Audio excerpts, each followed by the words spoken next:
Yun guys, ay nagsasaing kami dito sa ano, sa kawali. Akala nyo kawali lang yung paglulutuan ng isda, yung gulay. Hindi, pati po sinaing.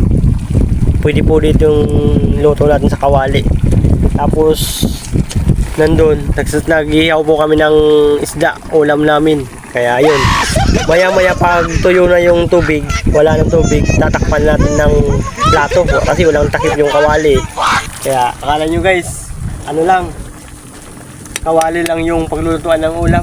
Kahit kanin, pwede dito. Tingnan nyo. Yan o. Bigas yan o. Akala nyo, ulam. Bigas yan. Sasaing ako dito. Tapos, yung isa, iiyaw kami ng isda. Yan. Tapos, tatakpan na natin. Tatakpan na natin ang plato kasi tuyo na sa. Yan o. Takpan na natin ang plato ha. Yan, para maluto na. Kasi walang ibang ano, walang ibang kaldero eh. Yung kaldero namin nawala ah. Kaya yan na lang, pwede yan. Tapos yun, nag-ihaw kami ng isda. Ulam namin oh. Isda. Ito yung kasamang isda oh. May kohol pa. Boss, ano yan? Inihaw. Yan oh, ulam namin guys oh. Panay oh, nag-ihaw. Sarap niyan. Palaman. Dito kami sa bukid. Dun sa may tapat ng kalsadang yan. Dito kami. Kasi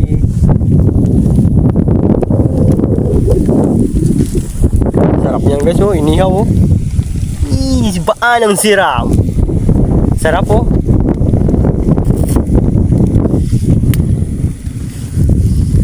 Tapos itong sinaing natin, gatungan natin para maluto. Guys oh, luto na yung kanin natin. Wow! Kala nyo ha. Tingnan. Luto na talaga. Tapos yan ang ulam, inihaw.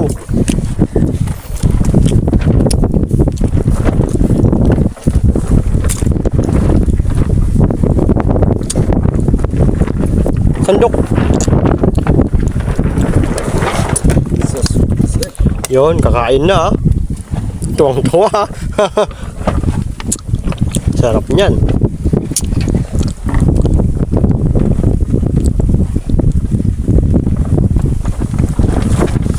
Sarap ng kinudgod oh.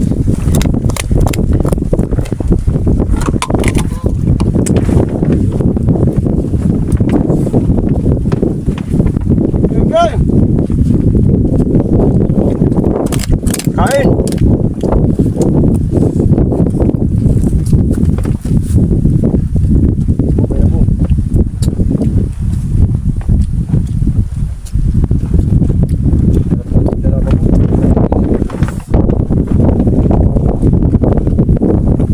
Yan o.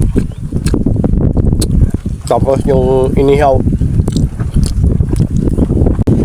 Ako, kain po.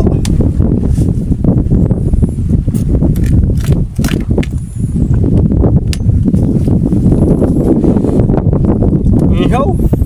Harap.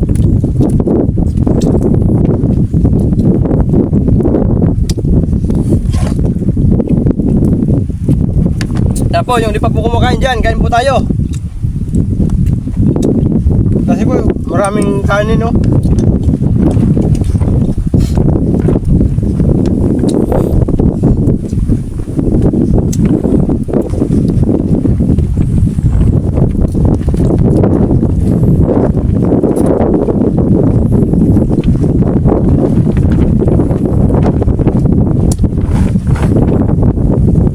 Dahil sarap. Sarap kumain dito sa bukid, lalo na pag ganito yung sariwang hangin. Napakain ito ng malakas.